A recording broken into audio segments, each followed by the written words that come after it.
Alright, welcome to episode 109, I think, of What Civilization Started Over. In the last episode, we had some events occur, like a Polish invasion of this Latvian country, or Lithuanian, whatever.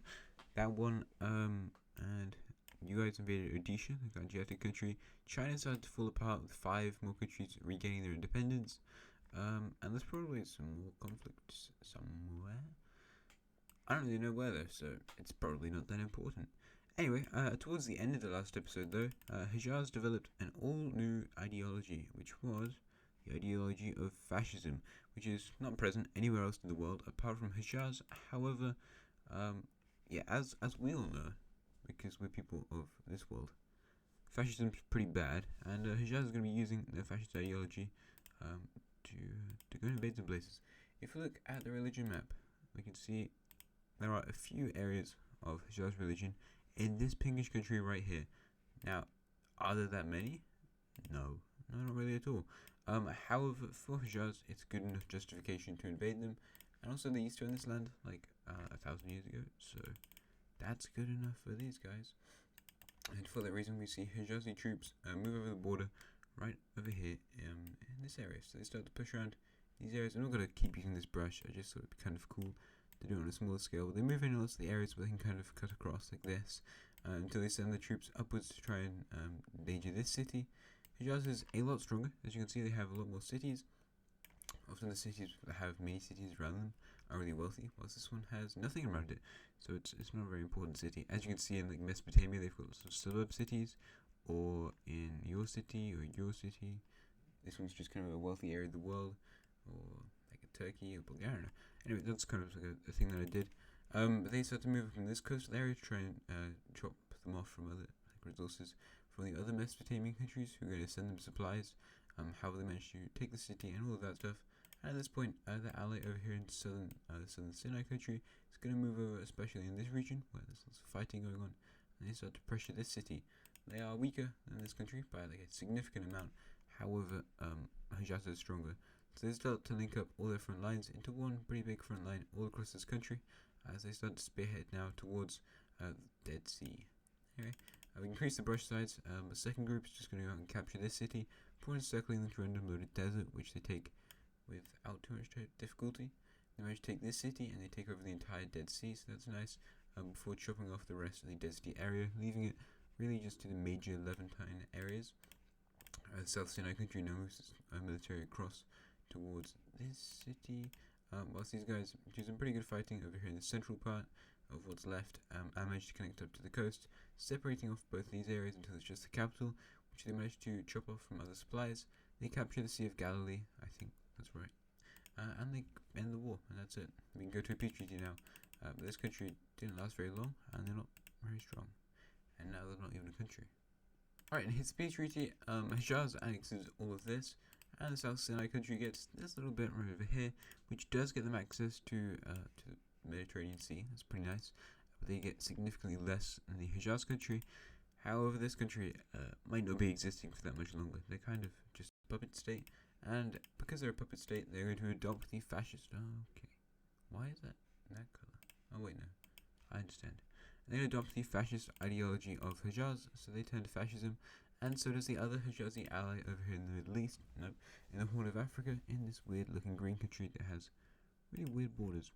How did this, that's a pretty big load of provinces, but yeah, weird country. Anyway, we can leave this area now, but Hijaz, you're going to definitely impact some other stuff, because I can guarantee now there will be more countries adopting the fascist ideology. That's kind of the direction that the 2030s may be taking. Anyway, where do we want to go? Let's go over here to Poland, because Poland is wanting to invade another country, and so they can make their borders look it's so they can regain lost land, of course. I wouldn't just do it because they don't like their borders. Anyway, Polish troops start to line up on the southern border of this country. Whilst over here in Ingria, we can see their troops line up, and the Polish are like, wait a minute, you want to invade this country? I want to invade this country. We should talk about this. So the Polish and the Ingrians hold a meeting over here in the Ingrian capital city, and they don't fully explain what it's about, and there's 3 other countries invited within Eastern Europe, but they're kind of discussing this guy as like a center point, but there might be some other bits they talk about. So yeah, a few other countries are invited. They don't really know which countries those. I mean, these guys do, but you don't get to know because the rest of the world doesn't know. Some more countries are there, and after the meeting's over, they wait a few days, and in not too long, there's an invasion led into what is it, like Latgalia? Are you Latgalia? I guess they kind of are. Maybe not. They're probably some random part of Russia.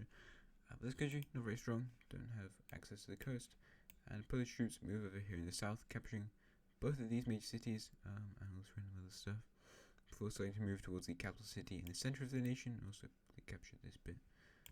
Meanwhile, Ingrian forces move in over here in the north and capture both of these major cities and the access to this lake. The blue team over here is going to send them some supplies until Ingrid is like, no. And they're blocked off from that. As basically everyone retreats to the capital city, however Polish forces capture it, and at this point the nation just surrenders. There's no point to continue fighting. You would have lost to any of these countries on their own. So that kind of sucks, and now we can go through peace deal. Okay, so here's the peace deal. Ingria manages to secure quite a lot of land, but they are quite a small country, whilst Poland takes all of the southern territory. I don't know why. Why does it look like this? Ingria even manages to get the capital city too, and here are our new borders in Eastern Europe. Pretty interesting things, but Poland has gotten even more powerful. In fact, I think we should take a look at power rankings whilst we're here. Quite a few layers now, but we should be able to find power rankings. The year is 2035. I don't know why I went on this layer. I think I actually clicked on it. Italy is still number 1. The Gangetic country is number 2. China is number 3 still, despite losing some stuff. Norway is number 4. Morocco number 5. Britain's number 6. The only change is that we've seen Poland overtake the Tibetans and move into number 7. And then Northern Brazil and Australia are still in their spots. So that's cool. Anyway, speaking of China and them losing some territory, they're going to lose some other less core territory. It's in their eastern part. Basically, all the territories held by the Koreans. I'm just gonna make it just a grey color because it's not going to get released as one nation. But basically, all of this territory. I'm just gonna make it. I'm gonna just make it white. There you go. All this land is getting released. Is old territory from the Koreans. It's not really as core the rest of the Chinese territory, and therefore it will be exiting the Union. Okay, so 3 different countries break away from the Chinese Union down here. They're all going to get capital cities, of course. Probably could have done with less, but it's fine. You only have one city, you poor country. How do you think about that? You're going to put yours here, and this country will put theirs right over here. Cool. 3 new countries. However, sorry, one more nation will be released from China. And it's going to be the other Korean territory within China. This little bit right here. I don't really know what color to make this. I might change it into the future. But this orange actually doesn't really work that well. I like this blue. That works. Cool. I just picked any color. See, the thing is that there's a lot of other countries in China, so I don't know how it's going to work. But let's put that capital city right over here in the tip. Actually, no. Let's put it the other bit. This bit. Because that looks cooler, I think. And there we go. So new countries. Actually, like new countries. So that's fun. Did we do your readmittances into the alliances? I believe we did. That's good then. Anyway, we can head over to another war in the series, which is what all the wars are. And it's going to be here in Iran, because this country, actually Persia, as I like to call them, has some more expansionist ambitions, and it's against a country that they really hate. To be fair, Iran has a lot of countries that they hate. They really hate the Middle East, they hate India, and they hate Central Asia. Those are like the big 3, but they also don't really like Pakistan. They don't mind Hijaz, they don't mind, well, both of these countries are probably their best friends. Apart from that though, they don't mind Caucasia, don't mind you, but don't really like you that much. Aral country they kind of hate. I don't know, but that's something interesting. Today, of course, they're going to be invading the nation of Tehran. This weird orange guy that I created ages ago. They got really big recently, but unfortunately they're going to get invaded by Persia. During the Cold War, I think in the 1930s, well in this series 1930s, after World War II occurred, they invaded Persia along Pakistan and the Arabic Union.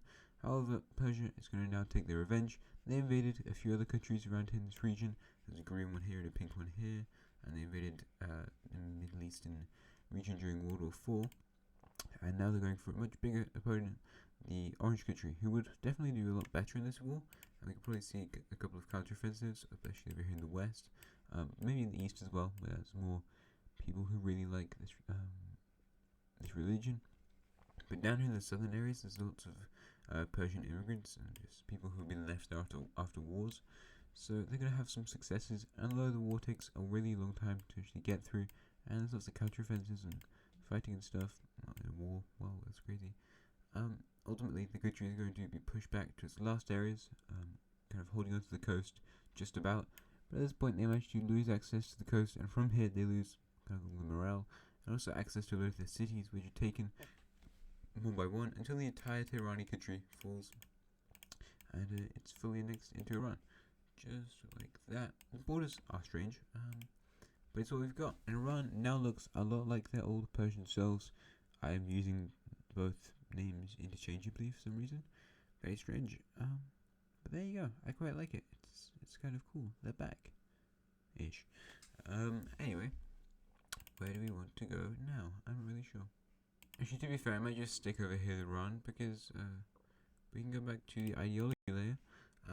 Just get rid of your ideology lesson here. You guys, your right, center right democracy. Who else has been obliterated? You left, center left democracy. You have actually full democracy. That's pretty cool. But yeah, Iran, military dictatorship. Or fascist dictatorship. That sounds pretty scary. Anyway, Persia is the fourth country now to fall to fascism, and it's not a Hijazi religion country. However, this country and Hijaz start to conduct really close relations, and that's quite frightening for the entire world because the fascist alliances are now building, and fascism isn't an ideology that's existed in this world. It's definitely a concept before this, however. Like it wasn't something that Hijaz came up with. They were just the first country to implement this idea. But it's obviously a very expansionist ideology, and some countries are going to get very nervous. The entire world is pretty nervous though, because like nukes and stuff.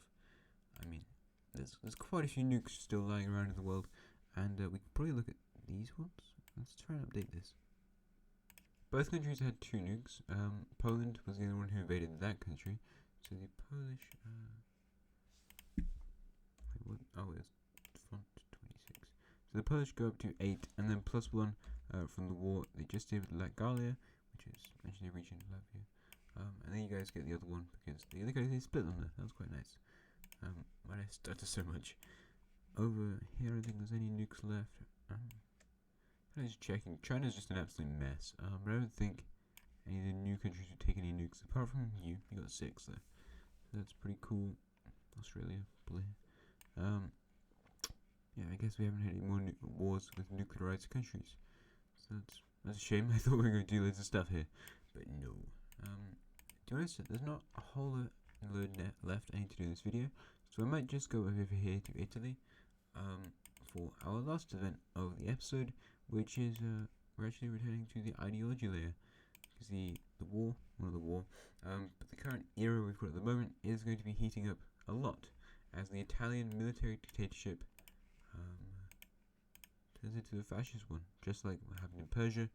The Italians have been overthrown by a new fascist dictatorship, and in the next episode, a load of new dominoes are going to fall because of the Italian actions. Yeah, that sounds pretty scary, and it will be scary because a lot more countries really want to adopt fascist ideology. Thanks for watching, and have a nice rest of your day. Goodbye.